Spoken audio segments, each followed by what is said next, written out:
September মাসে ২০২৪-এ আমরা travel করছি কলকাতা টু ব্যাংকক। ব্যাংককে আমাদের ট্রাভেল ডেস্টিনেশন হচ্ছে ডংমিউ এয়ারপোর্ট। তো আমরা কলকাতা এয়ারপোর্ট থেকে আমরা ঢুকে গেলাম এবং এখান থেকে আমরা বোর্ডিং পাস কালেক্ট করে এয়ার এশিয়াতে আমরা ট্রাভেল করছি এবং এয়ার এশিয়া টিকিট ফেয়ার পেয়েছি মাত্র ৪৫০০ টাকা ওয়ান সাইড। তো বোর্ডিং পাস কালেক্ট করে এটা হচ্ছে ইমিগ্রেশনেও আমাদের কোনো সমস্যা হয় নাই, জাস্ট ব্যাগ চেক করেছে এবং স্ট্যাম্প মেরেছে। শুধু জিজ্ঞেস করছে কেন যাচ্ছেন, ব্যাস, আর কোনো ডকুমেন্ট চেক করেনি।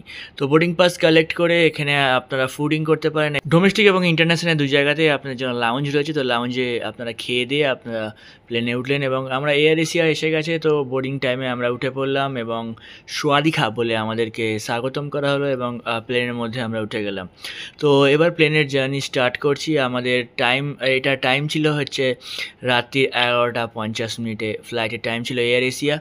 আর 2.5 ঘন্টা টাইম লাগলো ডংমিউ এয়ারপোর্টে নামতে। তো এয়ারপোর্টে নামার পর আপনাদেরকে বলে দিই, আমরা চলে গেলাম সরাসরি ইমিগ্রেশনের দিকে। আপনারা বেশি টাইম ওয়েস্ট করবেন না, যত তাড়াতাড়ি সম্ভব আপনারা ইমিগ্রেশনটা কমপ্লিট করবেন, কারণ এখানে বিভিন্ন দেশের মানুষের অনারেবল ভিসা থাকার জন্য অনেক ভিড় রয়েছে। তো অনারেবল ভিসা থাকার জন্য কোনো ফর্ম ফিল আপ করতে হচ্ছে না, কোনো ফটো লাগছে না, জাস্ট আপনি পাসপোর্টটা দেবেন আর আপনার ইমিগ্রেশন স্ট্যাম্প মেরে আপনাকে এক্সিট করতে বলবে।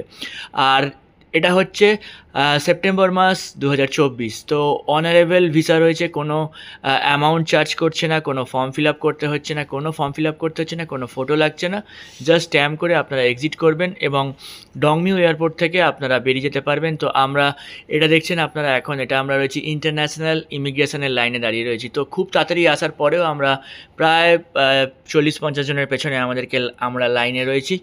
তো লাইন বেশিক্ষণ টাইম লাগছে না, এখানে জাস্ট ১৫-২০ মিনিটে লাইন কমে গেল।